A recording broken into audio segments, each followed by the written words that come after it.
Alhamdulillah wa syukurillah, senantiasa kita bersyukur kehadirat Allah Subhanahu wa Ta'ala atas segala limpahan rahmat, nikmat dan karunia-Nya di pagi yang cukup sejuk ini. Alhamdulillah, alhamdulillah, kita semua bisa mengawali hari ini masih dalam rangkaian Idul Fitri di awal bulan Syawal ini dengan kegiatan yang insya Allah dimuliakan oleh Allah Ta'ala.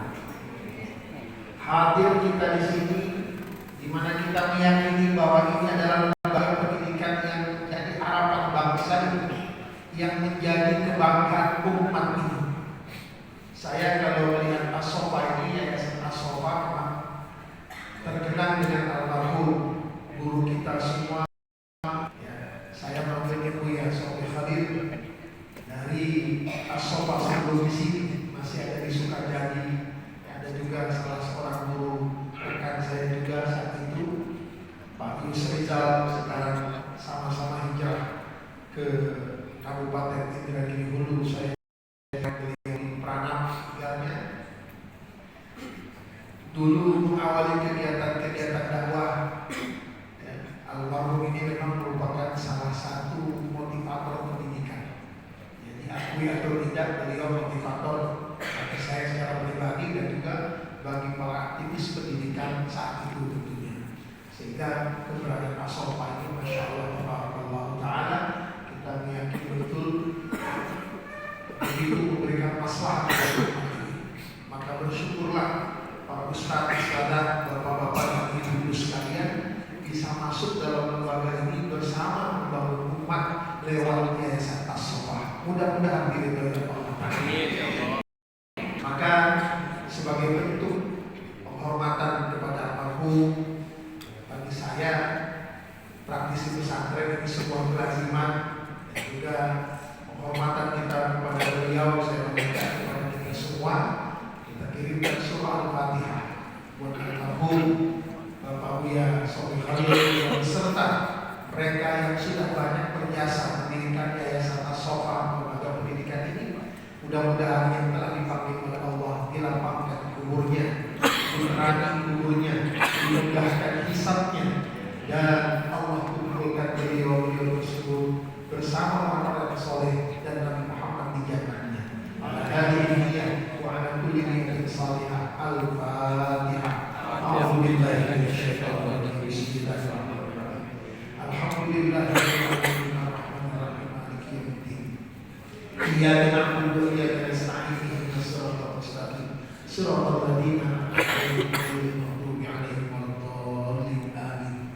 Begitu juga kita bacakan Al-Fatihah kumpul kita ini, baik untuk Pak Direktur juga segenap komponen yang ada, majelis guru, ustaz dan ustazah. Mudah-mudahan kita semua diberikan kesehatan oleh Allah, diberikan panjang umur, dimudahkan segala urusannya, diberikan keberkahan ilmunya, dan diberikan ilmu yang bermanfaat. Bahkan putra putrinya, anak-anak didiknya dijadikan anak-anak yang saleh dan saleh. Amin. Al-Fatihah. A'udzubillahi minasyaitonir rajim. Bismillahirrahmanirrahim. Alhamdulillahirabbil alamin arrahmanir rahim maliki yaumiddin. Iyyaka na'budu wa iyyaka nasta'in ihdinas siratal mustaqim siratal ladzina an'amta 'alaihim ghairil maghdubi 'alaihim waladdallin. Amin. Para ustaz dan ustazah sekalian yang dirahmati Allah, alhamdulillah, alhamdulillah, kalau sampai hari ini kita semua masih diberikan kekuatan iman dan Islam, diberikan keistiqamahan untuk sama-sama memberikan khidmat kita, pengabdian kita kepada umat ini lewat lembaga pendidikan yang kita banggakan ini. Bagaimana tidak, setiap aktivitas yang kita lakukan sebagai seorang pendidik, insya Allah semuanya bernilai ibadah di sisi Allah Subhanahu wa Ta'ala. Amin. Termasuk pagi ini kita mengawali dengan kegiatan-kegiatan yang insya Allah diridhoi oleh Allah Ta'ala. Itu pun bernilai ibadah. Sampai-sampai baginda Rasulullah SAW mengingatkan kepada kita semua, belum lagi kita keluar dari rumah kita menuju lembaga ini, insya Allah sudah dicatat kebaikan, sesudah kebaikan di sisi Allah Subhanahu wa Ta'ala. Duduk kita di sini pun demikian. Dengan tegasnya baginda Rasulullah SAW mengatakan, duduk khairun min alfi rakatin. Dudukmu, kita nih, para pendidik, ya, para santri, para siswa, para penuntut ilmu, saat sebentar saja dalam majelis ilmu, di majelis ilmu, khairun min alfi rakatin. Nilainya insya Allah lebih baik daripada sholat 1000 rakaat. Alhamdulillah. Coba cuci tangan sampai sanggup sholat 1000 rakaat. Pak Direktur sanggup. Kapan rokaat? Tarawih kemarin nanti bulan Ramadan ada yang 23, ada yang 11, mana yang dipilih? 23. Mang Gege.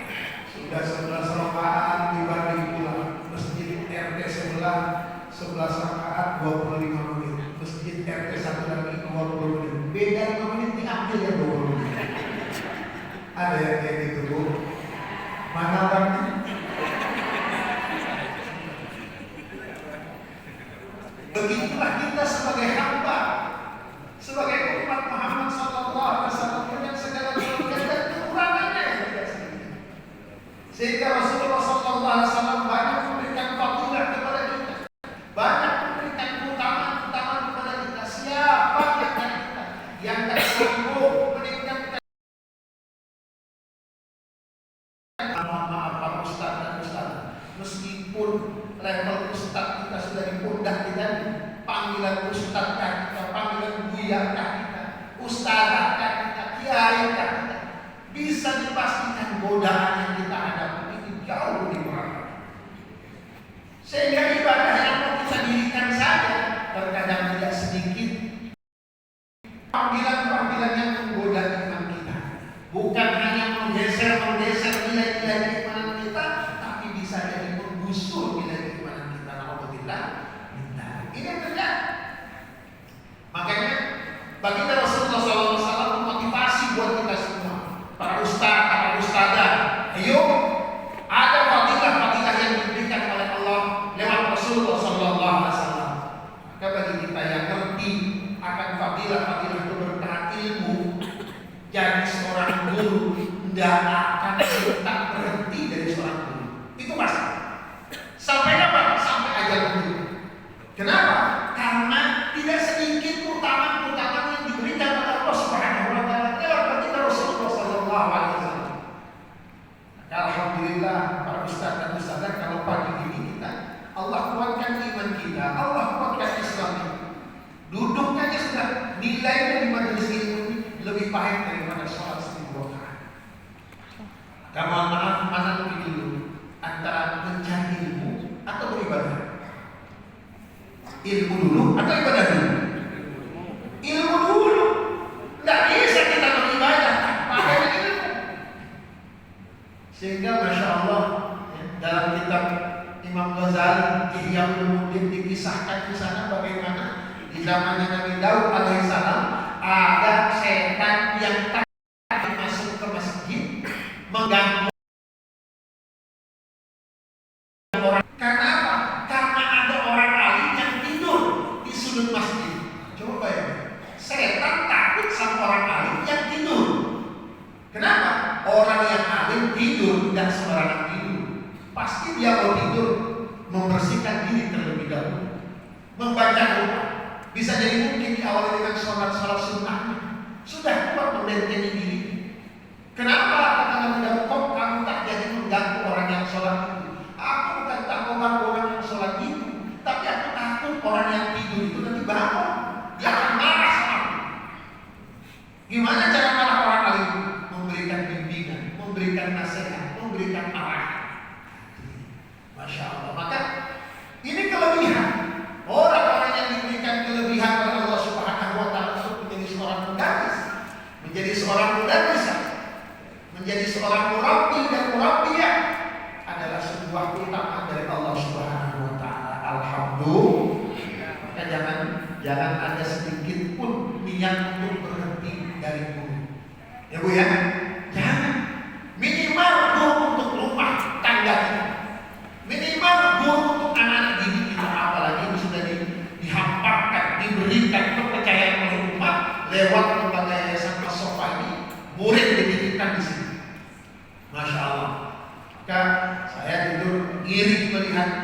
para ustadz dan ustadzah ini punya objek dakwah santri atau siswa yang jelas. Yang jelas dititipkan di sini. Jadi guru ini guru, mohon maaf, apalagi kita kurang guru zaman sekarang ini tidak ada kurangnya. Selagi kita, ya mohon maaf, bukan bicara masalah materi. Pemerintah pun memberikan perhatian selagi ya. Apa yang kurang sana? Tinggal kita mau atau tidak menjalani peran dan tugas kita sebagai guru tentunya. Nah karena itu para ustaz dan ustazah sekalian yang dirahmati Allah, Allah Subhanahu wa taala juga mengingatkan kepada kita bahwa kita orang-orang yang berilmu ini diangkat derajatnya oleh Allah Subhanahu wa taala dalam level yang tinggi. Jadi nggak bisa disembarangkan kita sebagai seorang guru. Maka alhamdulillah kita masih bisa menjalankan amanah dan tugas itu. Jadi awalnya siswa yang belum masuk, gurunya sudah masuk terlebih dahulu. Kenapa begitu? Karena memang al-qudwah, qudwatun muhammadah, keteladanan terlebih dahulu bagi seorang guru, baru mengajak kepada santri, baru mengajak kepada murid-muridnya. Ini juga menjadi syarat tertentu. Bapak dan Ibu sekalian yang dirahmati Allah, alhamdulillah pagi ini kita mengawali dengan kegiatan halal bihalal. Tadi sudah disampaikan oleh Bapak Direktur bahwa tujuannya tidak lain dan tidak bukan hanya sekedar untuk membersihkan segala kesalahan yang ada pada diri kita, baik itu kaitannya antara kita dengan Allah, hablum minallah, ataupun kaitannya kita hablum minan nas di antara kita semua. Maka ini penting.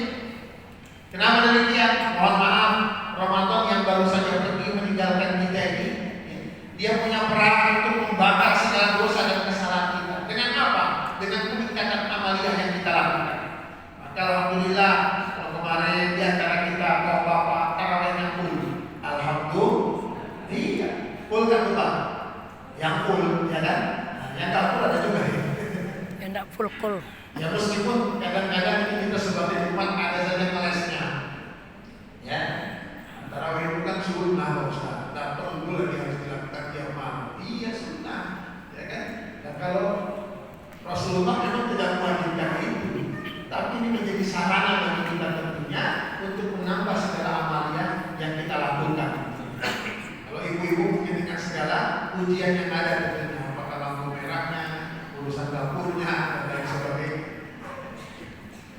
Tapi ini adalah sarana, dan termasuk juga halal pagi ini. Kita perlu membersihkan diri kita, dan cukup hanya sekedar minta maaf begitu saja. Dan ini harus dipahami lagi. Imam Nawawi dalam kitab Riyadhus Shalihin yang sering mungkin kita mengkajinya, di awal ada bab taubat. Ada bab taubat di sana dijelaskan oleh Imam Nawawi bahwa at-taubatu wajibatun min kulli dzambin. Bahwa yang namanya bertaubat, meminta maaf, memohon ampun kepada Allah Subhanahu wa taala dan juga kepada sesama kita, itu adalah wajibatun min kulli dzambin. Hukumnya wajib dari setiap dosa yang kita lakukan, kesalahan yang kita lakukan. Hati-hati, jangan sampai kesalahan-kesalahan kita ini berulang lagi. Maka orang yang baik ini tidak akan masuk ke lubang yang sama untuk kedua kali. Ya, jangan sampai kita terulang lagi seperti itu. Kalau kita punya dosa kepada Allah Subhanahu wa taala, itu paling mudah, sangat mudah, repot. Cuma 3. Tapi kalau kita punya salah sama kita manusia dalam kaitan hablum minan nas, itu ada 4 syarat yang harus kita lakukan. Ya. Bagaimana kalau kita punya salah dengan Allah Subhanahu wa taala? Langkah yang pertama, ayyuqlima 'anil maksiyah. Kalau kita punya salah, punya dosa dengan Allah Subhanahu wa taala, hendaknya kita melepaskan diri dulu dari kebiasaan maksiat. Mohon maaf, Idul Fitri bukan hanya sekedar mensucikan diri, kaitannya dengan kita sesama kita, tapi juga kita dengan Allah Ta'ala. Bisa jadi mungkin ada di antara kita yang sebelum Ramadan, ya, ketika azan dikumandangkan selalu saja kita tunda-tunda. Ya, sholat zuhur sudah masuk. Nah, ini banyak nih, mohon maaf, saya nggak tahu kalau dia sopan. Ya. Ada yang memang jam sholat itu sengaja jam tanggung karena masuk jam 7 jam terakhir. Jadi jadwal kegiatannya tidak menyesuaikan jadwal. Ya meskipun dalam istilah boleh-boleh saja lah ya, tapi sangat disayangkan bagi saya kalau kita sekolah Islam tidak mengatur jadwal menyesuaikan dengan jadwal sholatnya. Nah, itu saja. Mungkin ada di antara kita yang memang menunda-nunda ketika panggilan azan itu sudah ada. Apa yang harus kita lakukan? Kalau kita sadar bahwa itu adalah sebuah kesalahan, itu harus kita lakukan. Itu harus kita perbaiki. Mungkin ibu di rumah tangganya asik dengan masakannya ketika azan dikumandangkan. Kok bisa diberhentikan masakan itu sesaat untuk memenuhi panggilan Allah terlebih